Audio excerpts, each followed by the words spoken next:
Nous allons commencer par le verset 1. La Bible déclare ceci. La vie de Sarah fut de 127 ans. Telles sont les années de la vie de Sarah. Verset 2. Sarah mourut à Kirjat Abba, qui est Hébron, dans le pays de Canaan. Et Abraham vint pour mener deuil sur Sarah et pour la pleurer. Alors, Abraham vint pour mener deuil sur Sarah et pour la pleurer. Qu'est-ce que nous avons comme révélation ici, mes frères et sœurs? Le mariage entre Sarah et Abraham a duré plusieurs années, environ 62 ans, mes frères et sœurs.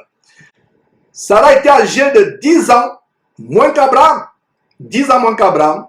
Ça veut dire quoi? Quand elle meurt à l'âge de 127 ans, Abraham a quel âge? Abraham a 137 ans. 137 ans. Et rappelez-vous, pour vous qui êtes fidèles dans cette série de l'étude de Genèse, la vie d'Abraham, rappelez-vous qu'Abraham a été appelé par Dieu à le servir à l'âge de 75 ans. Et à l'âge de 75 ans, jusqu'à 137 ans, la mort de Sarah, Abraham est âgé de 137 ans, la mort de Sarah. Ça fait environ 62 ans de mariage en commun, mes frères et sœurs. 62 ans. Quelle révélation merveilleuse. Comment pendant toutes ces années, 62 ans, Abraham et Sarah ont tenu ferme. Et j'aimerais ouvrir une parenthèse par rapport à cette femme merveilleuse que Dieu a donnée à Abraham. 62 ans aux côtés d'Abraham. Imaginez-vous, Sarah ne comprenant pas certaines décisions de son mari Abraham. Pourquoi chaque fois ils doivent déménager, emballer leurs affaires, faire les paquets, se déplacer, aller dans un autre endroit, aller de lieu en lieu, être des nomades, selon que Dieu les conduisait. Imaginez-vous, mes frères et sœurs, pouviez-vous apprécier une telle femme, une femme qui suit aveuglement son mari? Imaginez-vous qu'elle pose la question à son mari, oh mon cher époux, où allons-nous aujourd'hui? Où allons-nous aujourd'hui? Où allons-nous maintenant? Et le mari qui répond, oh mon épouse, ma chère épouse, je ne sais pas où nous allons aujourd'hui. Dieu nous a dit d'aller, allons seulement ma chérie, on ne sait pas où on va. Et cette femme emballe ses affaires, leurs affaires, la suit aveuglement, sans murmurer, sans regerber. Heureux tout homme chrétien qui a une telle femme, qui est prêt à le suivre aveuglement. Quand il y a la révélation de Dieu qu'il faut aller à gauche ou à droite ou au nord ou au sud, sans regerber. C'est pour cela que la Bible nous dit, en 1 Pierre chapitre 3, que les sœurs chrétiens doivent imiter Sarah, avoir la piété, la modestie de Sarah, qui obéissait à son mari, Abraham, et l'appelait Seigneur. Pendant plusieurs années, ils ont été ensemble. Mes frères, regardez, Abraham a commencé son ministère à 75 ans. À partir de 75 ans, jusqu'à la mort de sa femme, il a 137 ans. Ça fait 62 ans de vie commune, 62 ans supporter un homme. Aujourd'hui, il va à gauche, tu le suis. Demain, il va à droite, tu le suis. Quelle joie merveilleuse d'avoir une telle femme. Et pour ceux qui ont suivi les émissions passées, quand Abraham a laissé son neveu Lot choisir les meilleures terres, quand Lot leva le cou, leva les yeux pour voir les plaines arrosées, et Abraham lui a dit, mon fils, mon neveu Lot, choisis ce qui se semble bon. Je vais me contenter du reste. Si tu vas à gauche, je vais à droite. Si tu vas à droite, je vais à gauche. Et Lot a levé les yeux, a tendu le cou, a vu la plaine entièrement arrosée, ne sachant pas que plus tard, cela devait l'amener à la destruction. Et il a plutôt choisi le côté de Sodome et de Gomorrhe qui vont être détruits par la suite. Et vous l'avez suivi pour vous qui êtes fidèles sur Jésus-Christ. Mais au moment où Lot faisait ce choix, qu'Abraham manifestait la générosité, la passivité, sa femme aurait dû lui dire, comme une toute bonne femme chrétienne aujourd'hui, oh mon cher époux, pourquoi tu te laisses brimer par ton neveu? Pourquoi tu ne te soucies pas de la descendance, de notre descendance? Pourquoi tu agis comme ça? Pourquoi tu ne te soucies pas de notre avenir, de notre progéniture? Quel héritage nous allons donner à notre progéniture? Pourquoi tu as laissé ton neveu prendre les meilleures terres? Mais est-ce que Sarah dit cela? Sarah n'a rien dit. Rien dit, elle est restée calme. Malgré toutes les décisions qu'Abraham pouvait prendre. Imaginez-vous, Abraham qui prend la décision d'aller à la rescousse de son neveu cupide Lot, qui avait été kidnappé par les rois et leur armée puissante. Abraham a amené 300 de ses fidèles, plus fidèles serviteurs, et est allé livrer la guerre à ces rois pourtant puissants. Il a délivré son neveu Lot de ses mains et a récupéré tous les biens qu'ils avaient pillés. La femme n'a rien dit. La femme était restée supportant son mari. Heureux est tout chrétien qui a une telle femme qui supporte son mari inlassablement dans son ministère, qui ne rejambe pas, peu importe ce que Dieu lui dit de faire. Dieu te dit aujourd'hui, va à Tombouctou, tu vas à Tombouctou, va au Niger, tu vas au Niger, va au Cameroun, tu vas au Cameroun, va, je ne sais pas, en Alaska, tu vas en Alaska. N'oubliez pas que l'homme est le chef de la femme. C'est lui le chef de la famille, c'est lui qui donne l'orientation à la famille. Aujourd'hui, avec le mouvement diabolique du féminisme, la femme a tendance à porter le pantalon, c'est elle qui prend les décisions. Il y a même des femmes qui décident là où ils vont rester, quelle maison ils vont prendre, dans quelle ville ils vont prendre. Ce n'est pas vous, chères sœurs, de prendre ces décisions. L'homme est le chef de la femme. C'est l'homme qui prend les décisions. Si vous lisez très bien cette écriture, dans 1 Corinthiens chapitre 11, à partir du verset 3, au verset 3, 1 Corinthiens chapitre 11, il a dit que l'homme est le chef de la femme, Christ est le chef de l'homme, et Dieu est le chef de Christ. Même Dieu est le chef de Christ. Ça veut dire quoi? Même Jésus-Christ a un chef. Son chef, c'est Dieu. Dieu ne badine pas avec l'autorité. Dieu ne badine pas quand une femme usurpe l'autorité de son mari. La culture contemporaine, la civilisation contemporaine, avec l'influence du cinéma, de la télévision, d'Internet, amène les femmes, même les femmes chrétiennes, à perdre de vue l'importance de l'autorité qui est réservée à l'homme. Voilà ce que nous apprenons dans cette longue vie d'Abraham et de Sarah sur terre, dans ce long mariage, 62 ans de vie commune. Une femme qui supporte son mari sans regember, sans murmurer. Elle n'a pas dit vraiment, chérie, regarde, tu te soucies tellement de ton ministère, mais tu ne nous prépares aucun avenir, tu ne prépares aucune pension de retraite. Nous n'avons pas de terrain, de propriété, nous n'avons pas d'immeuble, nous n'avons pas de chevaux, de carrosses comme les autres. Qu'est-ce que nous avons? Et nous allons voir plus tard qu'Abraham comprenait que nu on est venu sur terre, nu on retourne dans le vent de la terre. On n'emporte rien. Vanité de vanité, tout n'est que vanité. Malgré tous les biens qu'on a, malgré toutes les richesses qu'on a sur terre, quand on meurt, on n'emporte rien. Même quand on le laisse aux enfants. Qui sait si ces enfants vont bien gérer? Il y a des enfants qui, dès le jour où le père est mort, le jour où le père est mort, pour ne pas exagérer, la semaine après la mort du père, ils dilapident tous les biens que le père a mis 20 ans, 30 ans, 50 ans à bâtir. Mais une semaine, tout est dilapidé avec les prostituées, avec les prostituées dans les boîtes de nuit. Il y a des exemples. Peut-être vous qui me suivez, vous connaissez un exemple autour de vous, de comment un homme riche, puissant qui meurt, dès qu'il meurt, la semaine d'après, ces enfants qui n'ont pas expérimenté la souffrance de l'accumulation de ces richesses, dilapident tout. Dans les semaines qui suivent, ou même dans les mois qui suivent, tout est parti, tout s'évapore. La Bible dit que la richesse prend les ailes, comme l'aigle s'envole. Donc la richesse, que ce soit de votre vivant, que ce soit après votre mort, va s'envoler. Cherchons la richesse du ciel, qui ne s'envolera jamais. Donc, la femme a un chef, son chef c'est le mari.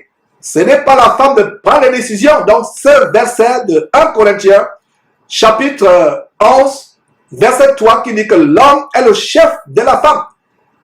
Quel grand travestissement d'une femme qui veut vouloir prendre l'autorité sur l'homme. Une femme qui prend l'autorité sur l'homme n'est pas différente d'une lesbienne, n'est pas différente d'une femme qui va se faire implanter le sexe d'un homme. Dans ce qu'ils appellent la chirurgie plastique, de plus en plus, ces lesbiennes qui pensent qu'elles sont des hommes deviennent les hommes, non seulement dans la manière par laquelle elles s'habillent, mais elles vont se faire implanter le phallus, le sexe masculin. Et donc, toute femme qui prend l'autorité sur un homme est comme une femme, est exactement, aux yeux de Dieu, comme une femme qui se fait implanter un sexe masculin. Voilà, c'est la révélation aujourd'hui sur Jésus-Christ. Une femme qui essaie un tant soit peu de prendre l'autorité sur son mari, Dieu la voit comme une femme qui se fait implanter un sexe masculin.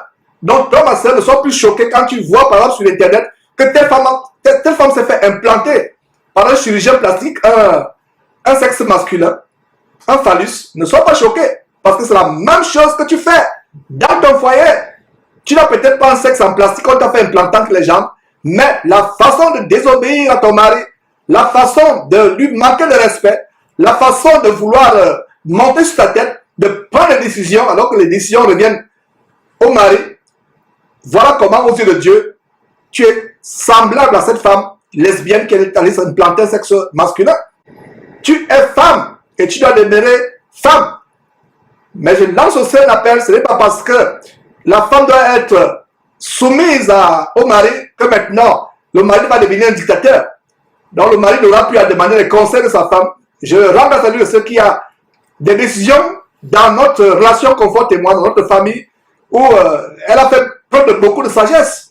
Il y a des choses auxquelles je n'avais pas pensé. Après, je dis, ah tiens, vraiment, tu avais raison. Effectivement, ce n'est pas parce que la femme est soumise à l'homme qu'on doit écarter les conseils de la femme. Donc, ma soeur, détends-toi si tu commences à sentir la tête qui chauffe ou le cœur qui chauffe. Détends-toi. La femme a une grande importance dans la famille. Très grande importance. Je vais l'illustrer ainsi. L'homme est la toiture qui protège la maison, mais la femme est la charpente qui supporte cette toiture. Mes frères et sœurs, vous ne pouvez pas poser la toiture d'une maison sur les murs. Non. Il faut la charpente.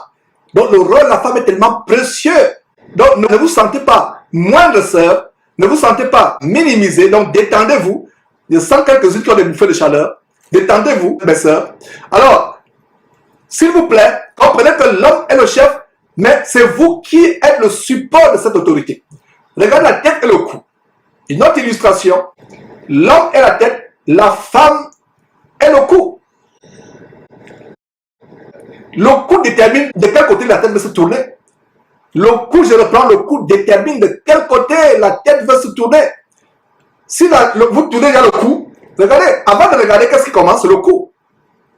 En tournant la tête, vous commencez par le cou. Donc, le cou qui est la femme, figurativement parlant, détermine là où la tête va se diriger. J'imagine Sarah donnant de bons conseils à Abraham. D'ailleurs, l'un des conseils inspirés par Dieu, à savoir, chasse Ismaël qui représentait la chair. La chair ne doit pas hériter avec l'esprit. Isaac était l'enfant né selon la promesse, né selon l'Esprit Saint. Et Ismaël était l'enfant selon la chair. La chair fait toujours la guerre à l'esprit. C'est pour cela que Ismaël s'est moqué d'Isaac. C'est pour cela qu'il a été chassé. Ce qui est charnel et glorieux, vous voyez, les choses de la terre, la chair, c'est glorieux, c'est puissant. Et dans ce monde, les choses de l'esprit, les choses de l'esprit sont méprisables, ridicules, minables aux yeux du monde, méprisables. C'est pour cela que Ismaël, représentant la chair, se moque d'Isaac, l'enfant de la promesse représentant l'esprit. Allez voir Galates chapitre 5 pour voir le combat terrible entre la chair et l'esprit. Et c'est la femme, Sarah, qui inspire à son mari. Elle a sans doute reçu cette inspiration de Dieu. Chasse cette femme. Et Abraham est tellement affligé. Dieu confirme, Dieu dit, ah Abraham, ta femme a reçu la révélation. La chair n'hérite pas du royaume de Dieu. Chasse la chair. Chasse Ismaël. C'est ce que nous faisons aujourd'hui. Chassons les œuvres de la chair dans nos corps. Dans notre être, notre corps, notre âme. Donc, voilà comment la femme a une importance. La femme n'est pas moindre. Et nous voyons comment Sarah a soutenu son mari. Chérie, aujourd'hui, allons à droite. Dieu a dit qu'on est à droite. Elle va à droite sans algéber. Elle va à droite. Il s'installe un instant. Une autre révélation venant de Dieu. Abraham dit, chérie, j'ai encore reçu une révélation aujourd'hui. Chère épouse, allons là-bas au nord. Elle l'embarque les choses. Il déménage. Elle le suit. Femme, sois fille de Sarah. Chrétienne, sois fille de Sarah. Voilà une grande leçon aujourd'hui. Une grande leçon. La femme qui craint Dieu est celle qui sera honorée. La Bible dit dans le livre de Proverbes qu'une femme insensée renverse sa maison de ses propres mains. De ses propres mains.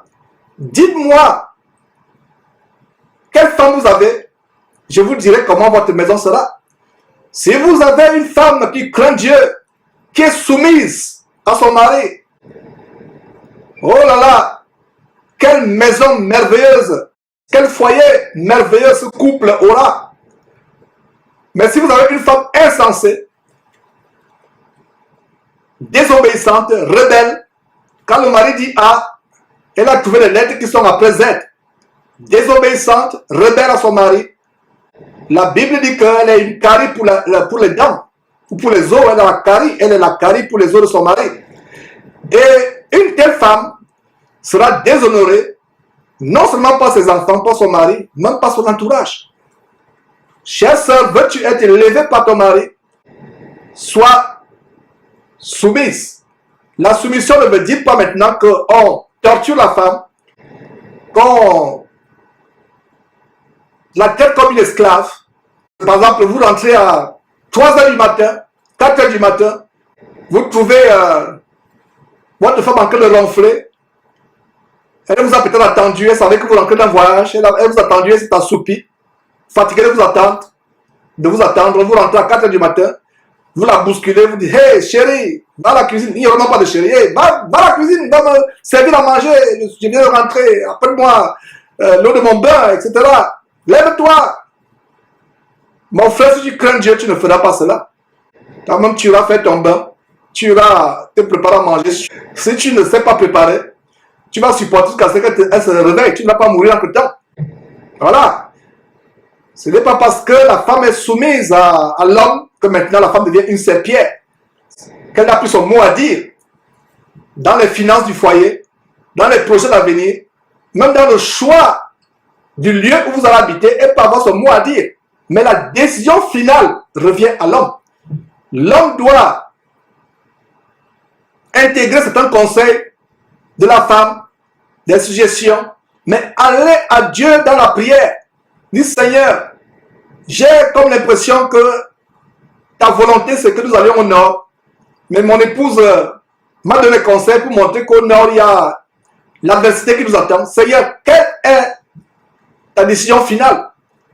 Est-ce que mon épouse a raison? Donc tu vas dans la prière, tu demandes à Dieu sur la base de Jérémie chapitre 33, 3, qui dit que invoque-moi. Dieu dit invoque-moi et je te répondrai. Je te montrerai les grandes choses, les choses que tu ne connais pas. Tu vas dans la prière, tu dis Seigneur Dieu, ma femme et moi, nous nous accordons pas sur tel projet.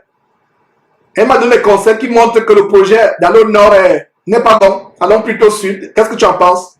Dieu va t'ouvrir les yeux. Et si c'est la volonté que vous allez au sud et non au nord, Dieu va te montrer que vous devez aller au sud. Et toi, ma soeur, si tu penses que tu as reçu la révélation, et d'ailleurs, à supposer que c'est vrai que tu as reçu la révélation que vous allez au sud, et que ton mari veut que vous alliez au nord, ne te braque pas, dire, hey, moi, je vais au nord. Si tu ne vas pas au nord, moi, je vais aller. Si tu ne veux pas me suivre, même s'il faut divorcer, il n'y a pas de problème.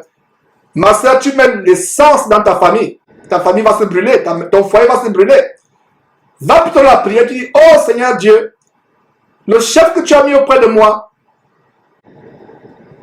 j'ai la révélation que tu m'as donnée que nous devons aller au nord, mais il veut que nous allions au sud. Seigneur Dieu, tout son cœur pour qu'il comprenne que nous devons plutôt aller au sud. Voilà comment dans les grandes décisions de la famille, au lieu que l'homme et la femme se bagarrent, regardez comment les femmes divorcent Pas seulement les femmes, les couples, je voulais dire les couples divorcent pour des broutilles, pour rien, pour des incompréhensions qui n'ont pas de sens. Et vous qui êtes divorcés aujourd'hui, vous comprenez très bien de quoi je parle. Vous vous demandez, mais pourquoi le même divorcé? Et bien des fois, vous voulez retourner vers votre époux, il est tard. Et si la personne qui était votre épouse ne connaît pas la parole de Dieu, il ou elle s'est remariée avec une nouvelle personne, il n'y a plus rien à faire. Mais voilà comment, à cause de votre manque de sagesse, vous avez divorcé pour rien. Vous avez dû mettre ça dans la prière.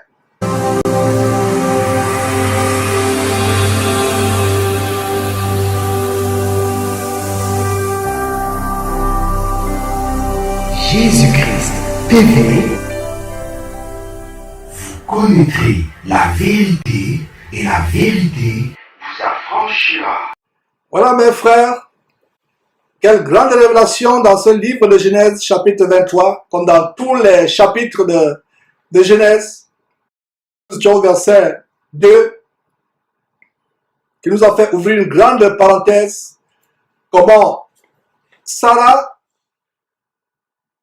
a soutenu son mari dans les moments difficiles, dans les hauts et les bas, ne se souciant pas de sa propre progéniture, ne se souciant pas de son propre futur, de son avenir, suivant Dieu, suivant les révélations de Dieu que son mari recevait.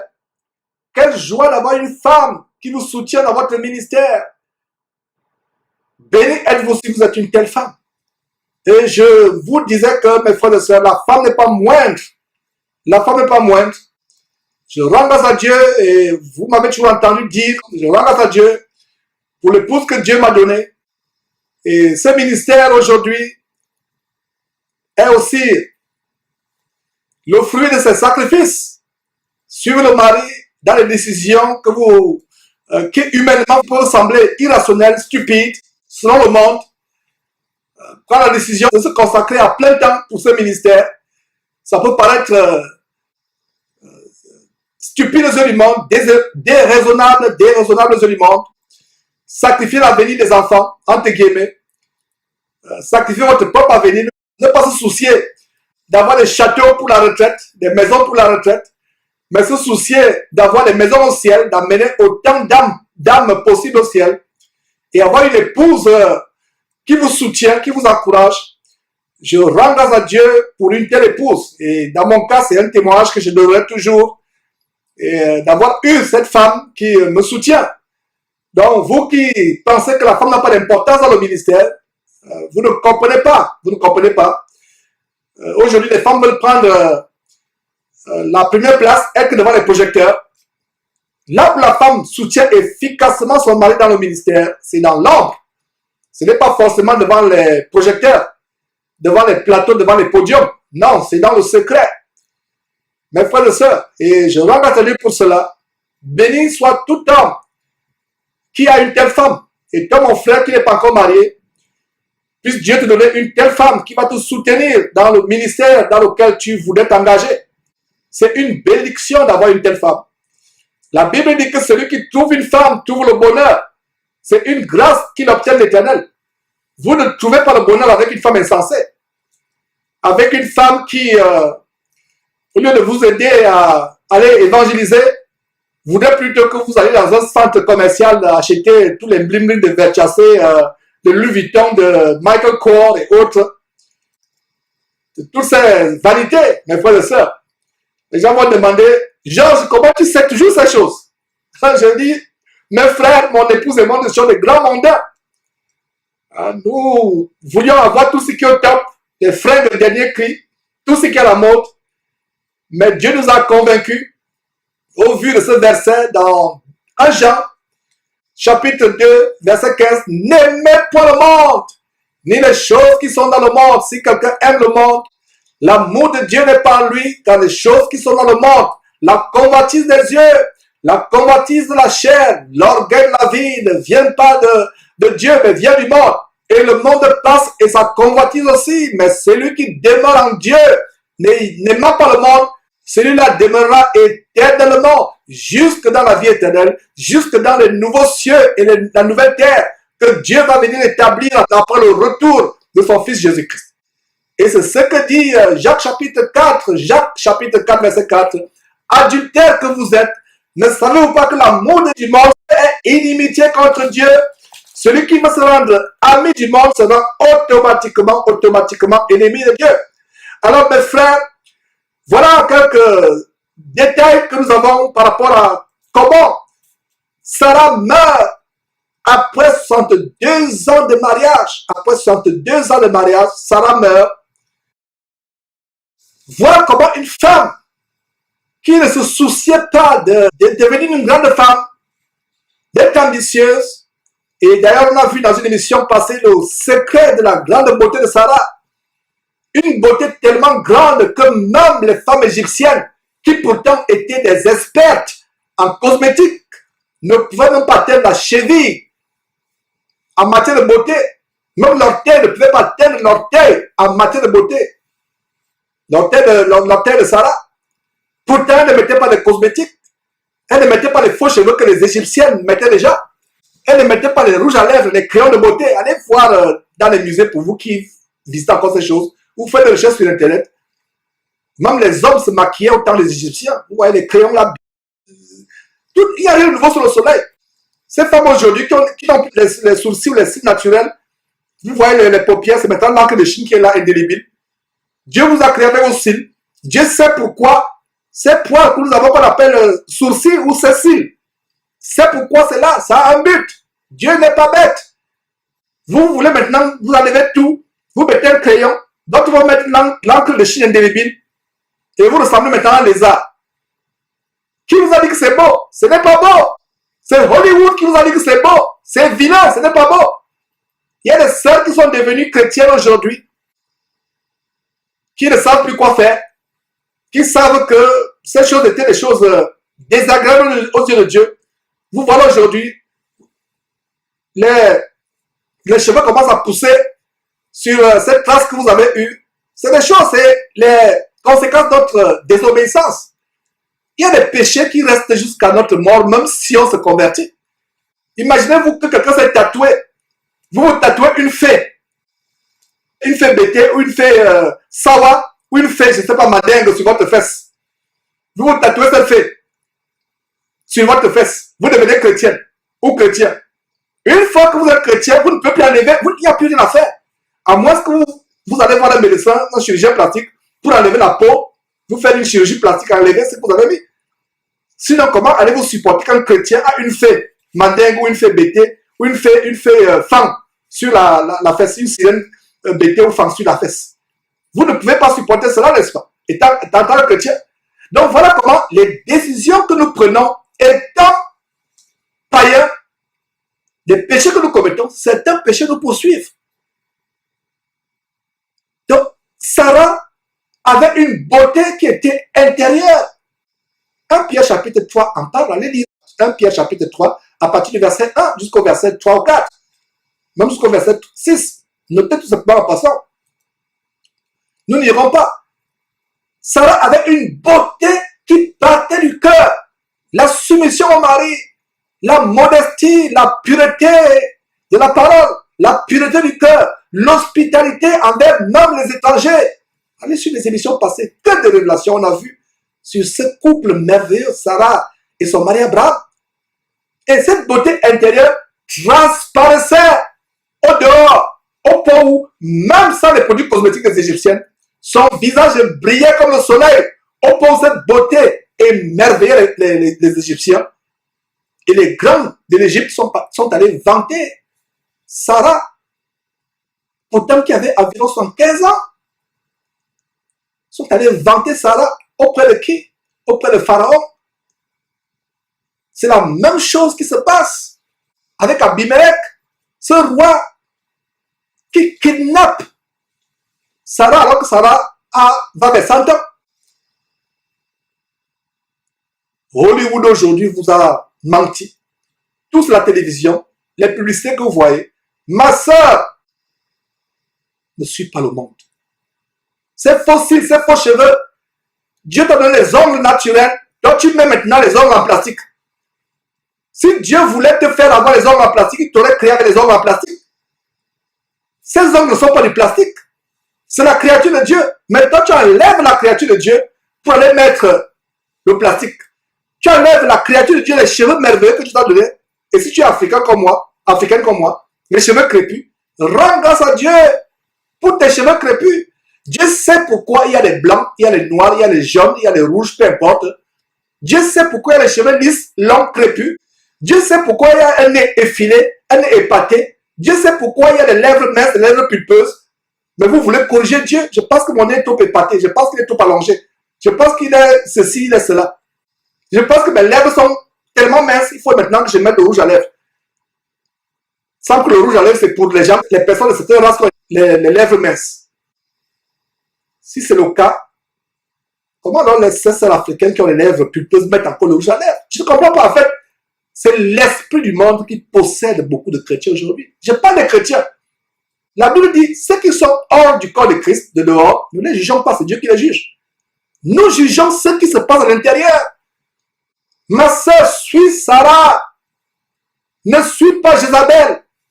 Voilà une femme qui avait une beauté intérieure qui transparaissait au dehors. Elle partait de l'intérieur au dehors. Et c'est le témoignage qu'on a. Il y a des sœurs, elle est tellement modeste, elle est tellement simple.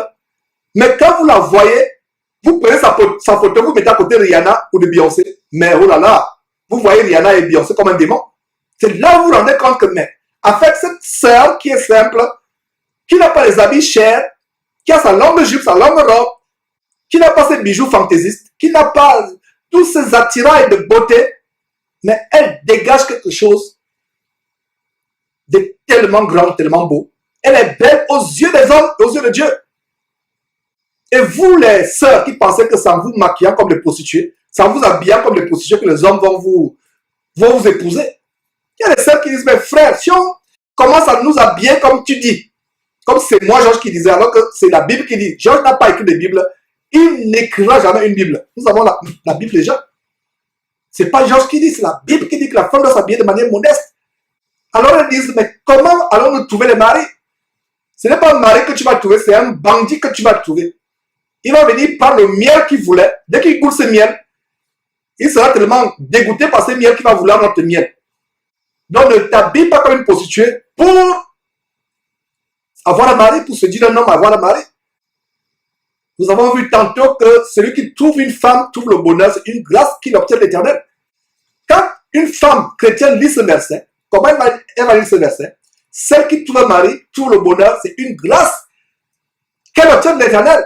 Ce n'est pas une grâce que vous obtenez en allant sur YouTube vous pavaner, en allant sur Facebook, être en contact avec les étrangers. Et beaucoup de sœurs sont en contact avec les démons. Vous pensez qu'un compte YouTube est un compte réel.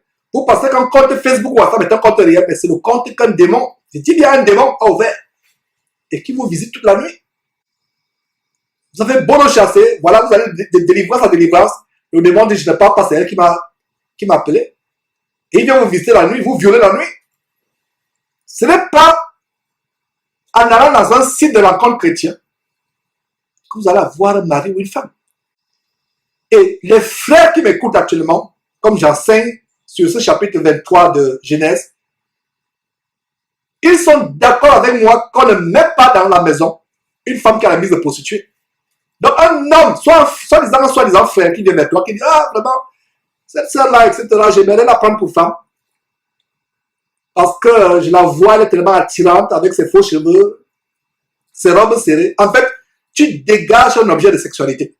Tu dégages un objet de fornication, d'impudicité. Tu n'es pas une femme qu'un homme peut mettre dans la maison. Et les frères qui me suivent vont dire, non, Georges a raison. Parlez beaucoup aux frères.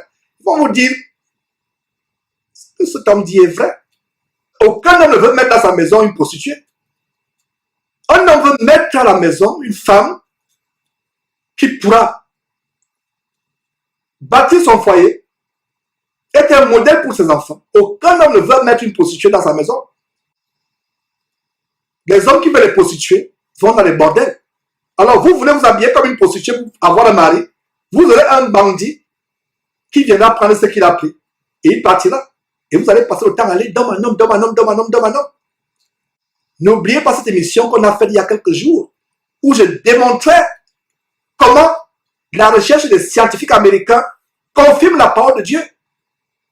Une recherche selon laquelle chaque homme avec qui une femme va sexuellement, l'ADN de cet homme reste en elle éternellement, ça ne peut plus partir jusqu'à sa mort.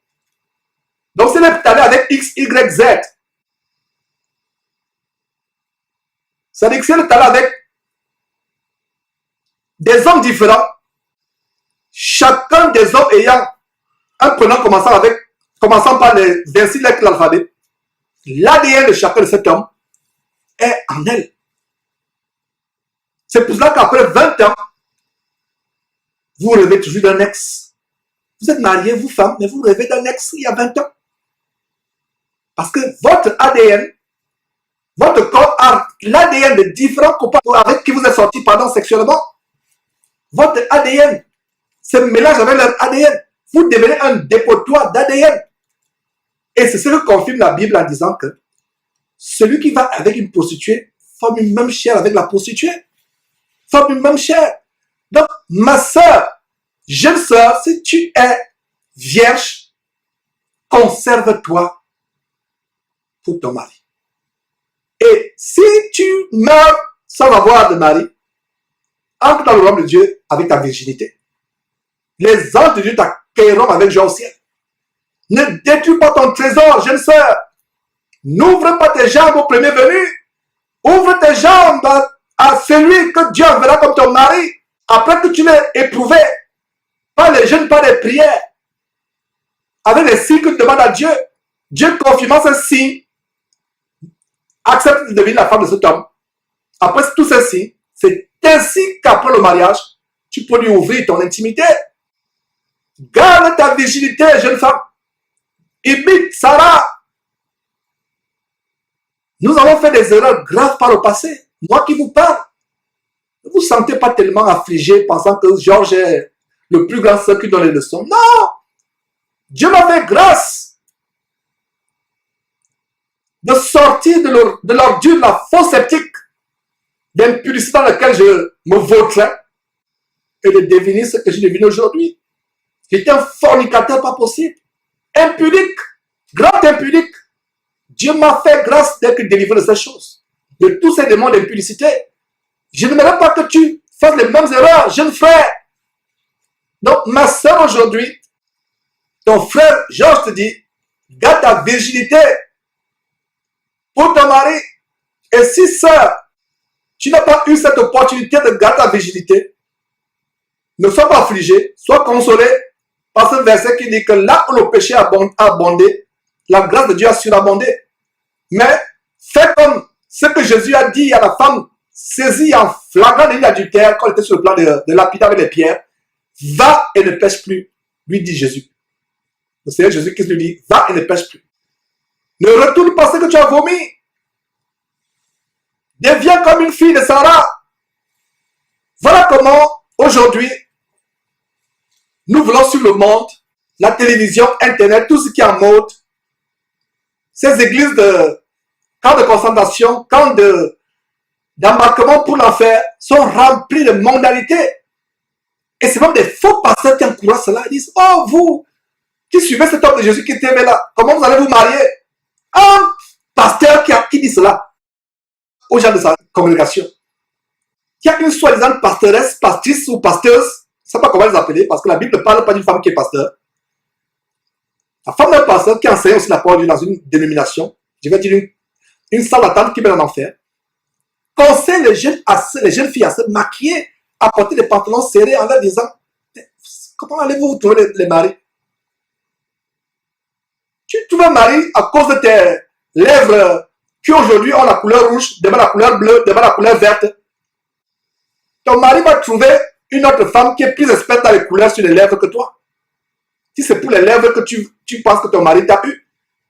Si c'est pour le derrière que tu empaquettes avec le pantalon ou que ce derrière est exposé, ton mari trouvera un derrière plus proéminent que le tien un jour. Ce n'est pas à cause de ton derrière, à cause de tes yeux peinturés avec, n'est-ce pas, toutes sortes d'abominations que ton mari va te suivre. Il y en a tellement sur terre.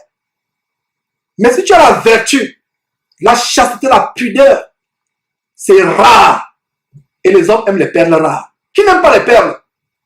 Regardez ces mines où vous voyez des villageois dans certains pays en Afrique où ils passent des mois pour creuser pour trouver quelques filons d'or. Pourquoi? Parce que l'or est rare. Aujourd'hui, la femme qui craint Dieu, la femme qui est pieuse, qui est décente, qui a la crainte de Dieu, qui est pudique, qui est chaste, cette femme est rare aujourd'hui. Aujourd'hui, on trouve des femmes, ce n'est même pas vous qui lui faites la cour, c'est elle qui vous fait la cour, c'est elle qui vous fait la cour. C'est elle-même qui est prête à vous déshabiller. Tellement impudente. C'est la génération dans laquelle nous sommes aujourd'hui. Ma soeur, le message de Dieu aujourd'hui, c'est que deviens cette perle rare pour Dieu. Que tu trouves un mari, que tu ne trouves pas un mari, tu rends grâce à Dieu. Si tu trouves un mari, grâce à Dieu, tu ne trouves pas un mari, tu entreras dans le royaume de Dieu éternellement avec cette pudeur, avec cette bonne odeur.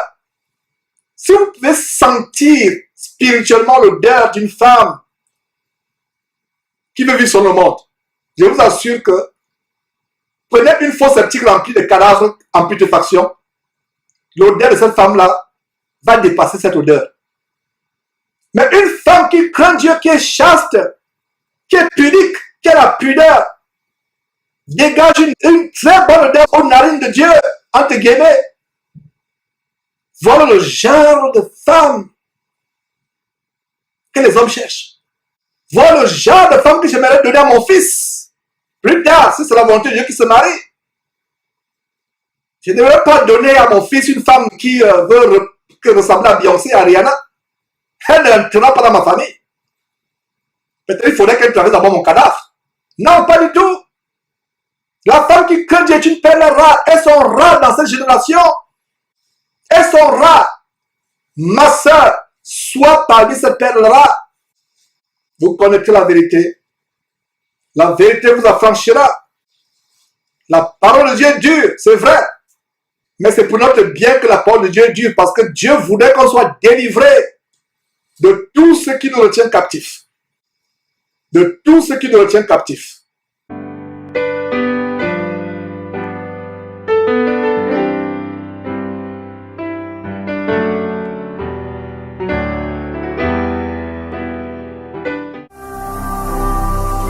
Ne manquez pas de vous abonner à notre chaîne YouTube Jésus-Christ TV, en cliquant sur le bouton s'abonner, juste au bas de la fenêtre de cette vidéo.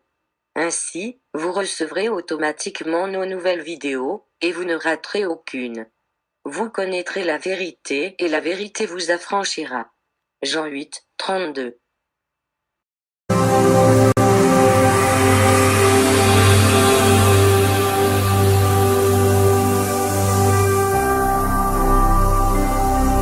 Jésus-Christ TV, vous connaîtrez la vérité et la vérité vous affranchira.